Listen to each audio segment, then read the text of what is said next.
বন্ধুরা, এই পৃথিবীতে কিছু মানুষ খুব কম পরিশ্রমে কোটি কোটি টাকা আয় করে, আবার কেউ কেউ দিন রাত গাধার মতো কাজ করে, তবুও তারা খুব একটা রোজগার করতে পারে না।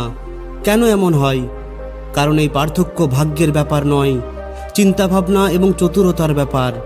চাণক্য বলেছিলেন, কঠোর পরিশ্রম কেবল ঘাম ঝরায়, কিন্তু সম্পদ মন এবং মস্তিষ্ক দ্বারা তৈরি হয়। আপনি যদি দিন রাত কঠোর পরিশ্রম করেও ফলাফল না পান, তাহলে এই ভিডিওটি আপনার চোখ খুলে দেবে। আর হ্যাঁ, এই ভিডিওটি শেষ পর্যন্ত দেখতে ভুলবেন না, কারণ ভিডিওর শেষে আমি আপনাকে যা বলতে চলেছি তা আপনার সম্পূর্ণ চিন্তাভাবনাকে ভেঙে ফেলবে এবং আপনাকে অর্থ উপার্জনের আসল উপায় শেখাবে। তাই বন্ধুরা, আসুন আর দেরি না করে ভিডিওটি শুরু করা যাক। সম্পদের দেবী কঠোর পরিশ্রম থেকে আসে না, নীতি থেকে আসে। এক সময় আচার্য চাণক্য তক্ষশিলার শান্ত গুরুকুলে তার শিষ্যদের নীতির পাঠ শেখাচ্ছিলেন। চারিদিকে নীরবতা ছিল, শুধুমাত্র তার নিচু নিস্তব্ধ কণ্ঠস্বর প্রতিধ্বনিত হচ্ছিল। তিনি রাষ্ট্র, ক্ষমতা এবং নীতির গোপন রহস্য প্রকাশ করছিলেন। তখন একজন তরুণ শিষ্য কৌতূহলী হয়ে জিজ্ঞাসা করল, হে আচার্য, যদি আমি জীবনে সম্পদ অর্জন করতে চাই, তাহলে কি আমাকে দিন রাত কঠোর পরিশ্রম করতে হবে? প্রশ্নটি সহজ ছিল, কিন্তু এর শেকড় ছিল গভীর। পুরো ঘরে নীরবতা নেমে এলো। চাণক্য কয়েক মুহূর্ত নীরব থাকলেন। তারপর তিনি শিষ্যের চোখের দিকে তীক্ষ্ণ দৃষ্টি নিবদ্ধ করে বললেন, যদি কেবল কঠোর পরিশ্রমের মাধ্যমেই সম্পদ অর্জন করা যেত, তাহলে মাঠে পরিশ্রম করা কৃষকই সবচেয়ে ধনী হতো। যদি কঠোর পরিশ্রম সবকিছু হতো, তাহলে যে মাহুত হাতিকে নাচিয়ে চলে সেই সম্রাট হতো। এটা শুনে শিষ্য হতবাক হয়ে গেল। এরপর চাণক্য উত্তর দিলেন, শ্রম প্রয়োজন, কিন্তু যথেষ্ট নয়। লক্ষ্মী তাদের কাছে আসে যারা নীতি জানে, সুযোগ চিনতে পারে এবং সর্বোপরি চিন্তা করে। চাণক্য কয়েক ধাপ এগিয়ে গেলেন। তিনি শান্ত কণ্ঠে বললেন, হে পুত্র, তোমরা কি মনে করো আমি কেন চন্দ্রগুপ্তকে সম্রাট করলাম? আমি কেন অন্য কোনো শক্তিশালী যোদ্ধাকে বেছে নিলাম না?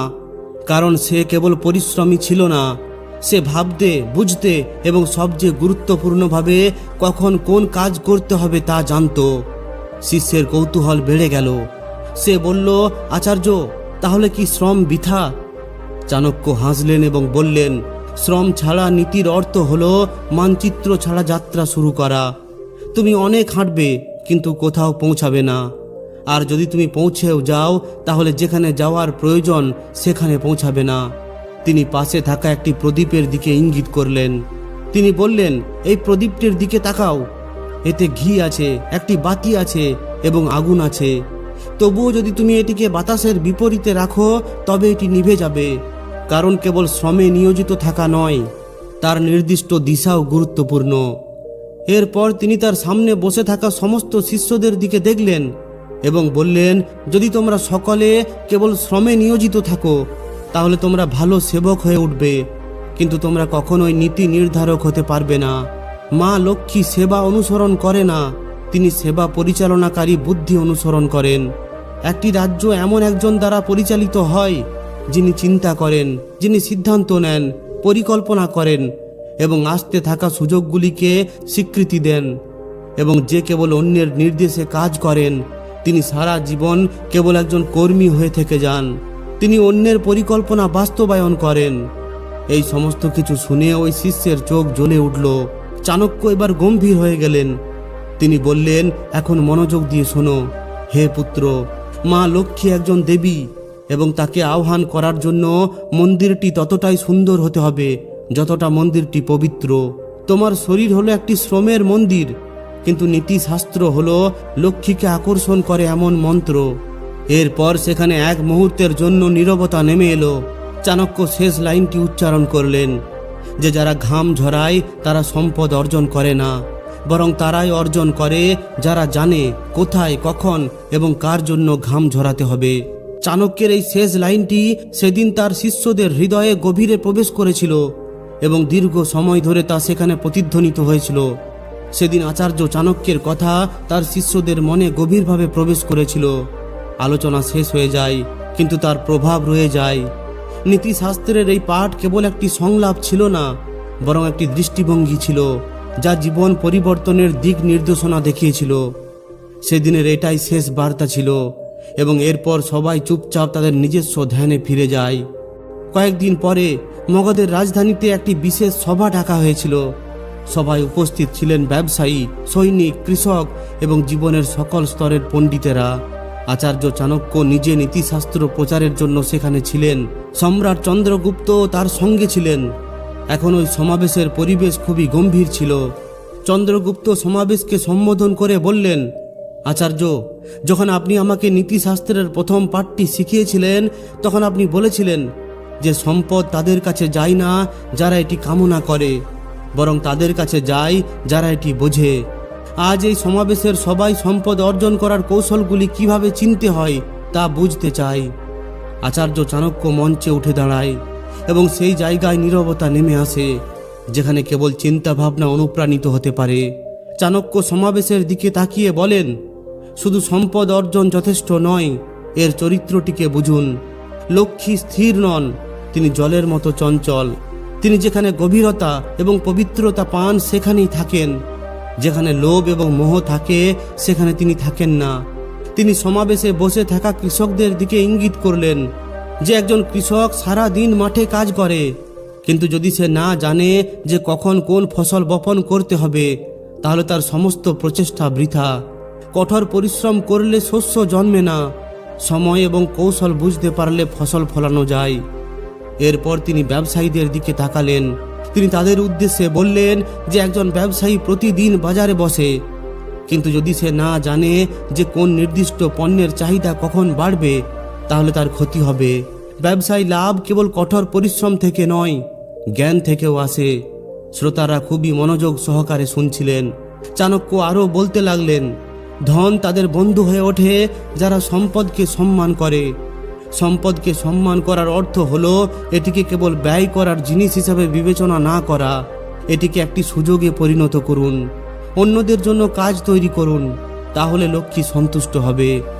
এরপর তিনি তার বক্তব্য আরও গম্ভীর করে বললেন, ধনের কৌশল হলো এটি দ্রুত দৌড়ায় না, কিন্তু যারা এর পিছনে ছুটছে তারা অনিবার্যভাবে ক্লান্ত হয়ে পড়ে। একজন জ্ঞানী ব্যক্তি হলেন তিনি যিনি নিজেকে এমনভাবে তৈরি করেন যাতে সম্পদ তার দিকে আকর্ষিত হয়। সেখানে উপস্থিত শ্রোতাদের অনেকেই এখন ধীরে ধীরে মাথা নাড়ছিলেন, যেন তারা প্রথমবারের মতো তাদের জীবনের ভুলগুলি বুঝতে পারছেন। চন্দ্রগুপ্ত জিজ্ঞাসা করলেন, হে আচার্য, যদি একজন দরিদ্র ব্যক্তি আপনার নির্ধারিত নিয়মগুলি অনুসরণ করে তাহলে সে কি সত্যিই ধনী হয়ে উঠতে পারে? চাণক্য হেসে বললেন, যখন আমি তোমাকে প্রথম দেখেছিলাম তখন তুমি দরিদ্র ছিলে, কিন্তু চিন্তা ভাবনায় তুমি ধনী ছিলে। তোমার টাকা ছিল না, কিন্তু তোমার জ্ঞান ছিল। লক্ষ্মী যেখানে জাঁকজমক থাকে সেখানে যান না, তিনি সেখানে যান যেখানে সংযম, ধৈর্য এবং বোধগম্যতা থাকে। এরপর তিনি শ্রোতাদের দিকে তাকিয়ে বললেন, যদি সম্পদ কেবল সঞ্চয় করা হয় তবে তা স্থায়ী হয় না, কিন্তু যদি সম্পদকে ভেবে চিন্তে পরিচালনা করা হয় তবে তা অন্যদের সমৃদ্ধ করে এবং আপনাকেও। অবশেষে তিনি একটি বাক্য উচ্চারণ করেন যা শ্রোতাদের সকলের মন অনুপ্রাণিত হয়। সেটা হলো, ধন কেবল কঠোর পরিশ্রমের মাধ্যমেই নয়, নীতিতে পারদর্শী ব্যক্তিদের দ্বারা অর্জিত হয়। কারণ মা লক্ষ্মী কঠোর পরিশ্রমের মাধ্যমে নয়, জ্ঞানের মাধ্যমে সন্তুষ্ট হন। চাণক্যের এই শেষ লাইনগুলি দর্শকদের মধ্যে মন্ত্রের মতো প্রতিধ্বনিত হচ্ছিল। ধীরে ধীরে পশ্চিমে সূর্য অস্ত চলে যায় এবং এর সাথে সাথে সমাবেশও শেষ হয়ে যায়। লোকেরা বারবার আচার্যকে প্রণাম করে, সম্পদ এবং লক্ষ্মীর প্রতি তাদের দৃষ্টিভঙ্গি পরিবর্তন করার আশায়। কেউ কেউ বলে, আপনি আমাদের চোখ খুলে দিয়েছেন। আবার কেউ কেউ কথা বলতে না পেরে কেবল হাত জোড় করে নীরবে মাথা নত করে। লোকেরা তাদের নিজের নিজের বাসায় ফিরে যায়, কিন্তু তাদের হৃদয়ে যে চিন্তাভাবনা জ্বলতে শুরু করে তা রাতের আগুনের মতো জ্বলে ওঠে। সেই রাত্রেই বর্ধন নামের একজন বণিক চুপচাপ চাণক্যের কাছে এলেন। তার চোখে ক্লান্তি ছিল, কিন্তু প্রশ্নগুলি আরও বেশি চাপা ছিল। তিনি বলেন, হে আচার্য, আমি বহু বছর ধরে ব্যবসা করছি, আমি কোনো প্রচেষ্টা করিনি। ধন সম্পদ আমার কাছে যত তাড়াতাড়ি আসে ততই তাড়াতাড়ি চলে যায়। তাহলে আমি কোথায় ভুল করছি? চাণক্য তার দিকে তাকালেন। তিনি হাসলেন না, কোনো সান্ত্বনাও দিলেন না, বরং তিনি বললেন, বর্ধন, তুমি কঠোর পরিশ্রম দিয়ে লক্ষ্মীকে বন্দী করার চেষ্টা করছো, যদিও সে বুদ্ধিমত্তার দ্বারা আকৃষ্ট। তোমার ঘাম তোমার কঠোর পরিশ্রমের প্রমাণ, কিন্তু নীতির অনুপস্থিতি তোমাকে দরিদ্র করে ফেলেছে।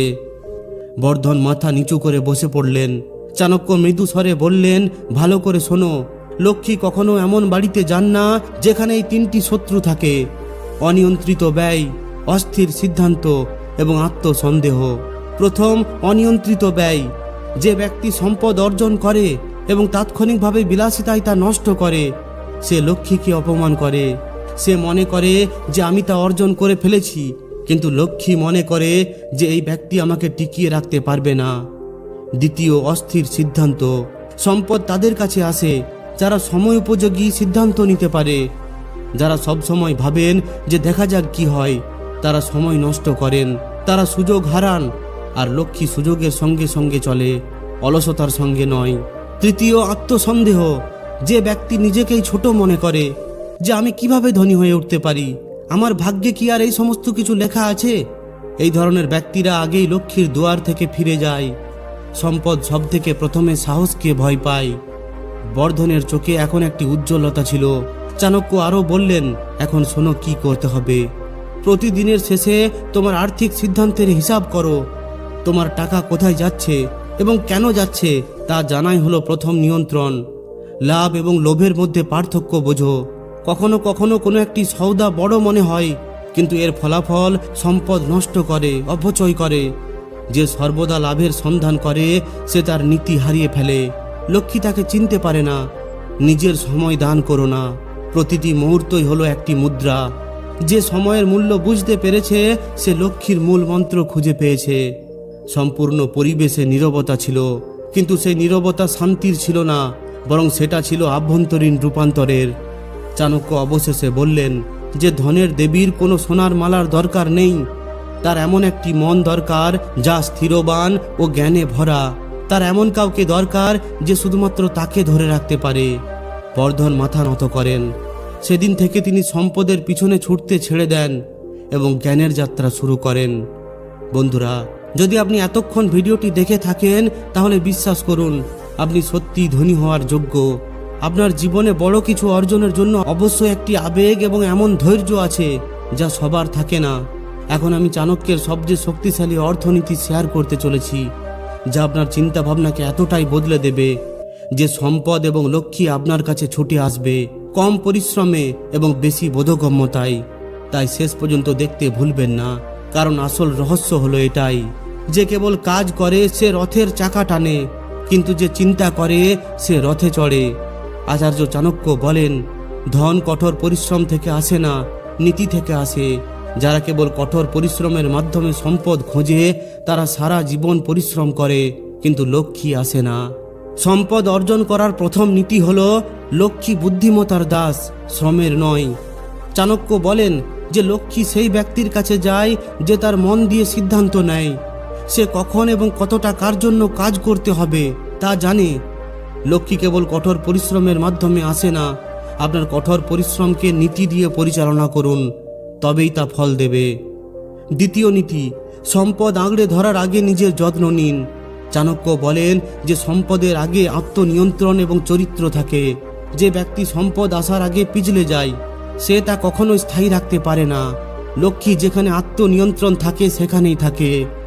তৃতীয় নীতি, অর্থ সঞ্চয় করা উপার্জনের চেয়েও বড়। চাণক্য বলেন যে অর্থ উপার্জন একটি শিল্প, কিন্তু তা সঞ্চয় করা এবং বৃদ্ধি করা হলো একটি নীতি। যে ব্যক্তি তা অযথা ব্যয় করে সে সম্পদের অসম্মান করে। তাই যখন তা সম্মানিত হয় না তখন লক্ষ্মী পালিয়ে যায়। চতুর্থ নীতি, সময় অর্থের চেয়ে মূল্যবান। চাণক্য বলেন যে সময় নষ্ট করে সে লক্ষ লক্ষ স্বর্ণ মুদ্রা হারায়। যে সময়কে সদ্ব্যবহার করে সে অবশ্যই লক্ষ্মীকে আকর্ষণ করে, কারণ লক্ষ্মী যেখানে অলসতা থাকে সেখানে যায় না। পঞ্চম নীতি, জ্ঞানে বিনিয়োগ করাই সর্বশ্রেষ্ঠ বিনিয়োগ। চাণক্য বলেন কেবল বস্তুগত জিনিসে অর্থ বিনিয়োগ করো না, জ্ঞানে বিনিয়োগ করো। যে তার জ্ঞান বৃদ্ধি করে সে নিজেকে সম্পদ আকর্ষণকারীতে রূপান্তরিত করে। ষষ্ঠ নীতি, সুযোগকে শনাক্ত করা ব্যক্তি ধনী হয়ে ওঠে। চাণক্য বলেন সুযোগ নিজে নিজে আসে না, সেগুলিকে দেখতে, শনাক্ত করতে এবং ধরতে হয়। যারা কাজে ডুবে থাকে এবং চিন্তা করতে অক্ষম তারা সুযোগ হারায় এবং লক্ষ্মীকেও হারিয়ে ফেলে। সপ্তম নীতি, সম্পদ রাখার কৌশল শিখুন। চাণক্য বলেন, অর্থ উপার্জন করা সহজ, কিন্তু তা ধরে রাখা, পরিচালনা করা এবং তা বৃদ্ধি করাই হলো প্রকৃত চতুরতা। যারা তাদের ঘরের দেওয়াল মজবুত করে, কেবল তারাই লক্ষ্মীকে অন্তরে রাখতে পারে। অবশেষে চাণক্য বলেন, সম্পদের সম্পর্ক কঠোর পরিশ্রমের সাথে নয়, চিন্তা ভাবনার সাথে। কারণ শ্রমিক পরিবর্তন হয়, কিন্তু যারা নীতি অনুসরণ করে চলে তারা শাসন করে।